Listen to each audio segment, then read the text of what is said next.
അയ്യോ ചേടാ, മനുഷ്യനെ കാലെടുത്ത് കുത്താൻ നിവൃത്തിയില്ലാത്ത വിധത്തിലാണല്ലോ ഈ സ്വാമി ഇവിടെ ഗ്രില്ല് വരച്ച് വെച്ചിരിക്കുന്നത്. എന്ന് വെച്ചാൽ മനുഷ്യൻ നടക്കണ്ടേ? വേണ്ട, ചവിട്ടണ്ട. ഇതല്ല, ഇതിനപ്പുറം ചാടി കടന്നവനാണ് ഈ കെ ജോസ്.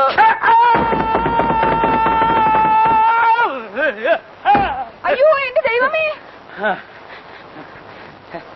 എവിടുന്നാ വന്നേ? എന്തോന്നാണോ ഇത്? താനിത് പൊളിക്കുമല്ലോ. ഇത്ര സ്പീഡിലാണോ ഇറങ്ങി വരുന്നേ? അതെ, ഇന്നലെ രാത്രി ആഹാരമൊന്നും കഴിച്ചില്ല. അതുകൊണ്ട് ഇറങ്ങിയപ്പോ ഇത്തിരി സ്പീഡ് കൂടിപ്പോയി. എന്താ പേടിച്ചാ? എഴുന്നേറ്റ് പോണോ അവിടുന്ന്? എഴുന്നേറ്റ് പോയിക്കോളാം. ഈ തലയുടെ മരവിപ്പൊന്ന് മാറ്റേ. കുട്ടി, ഇത്തിരി പേസ്റ്റ് എടുത്തു വരൂ. മോളിൽ പോയിട്ട് എടുത്തുകൊണ്ട് വരാനുള്ള ശക്തി ഇല്ലാത്തോണ്ടാ. പേസ്റ്റ് അല്ലേ മുഖത്തിരിക്കണത്? എവിടെ? ദേഹിരിക്കണ ആണോ? അപ്പൊ ഞാൻ ഇതുകൊണ്ട് അഡ്ജസ്റ്റ് ചെയ്തോളാം. ഇവിടെ ഇരിക്കല്ലേ. ദൈവമേ,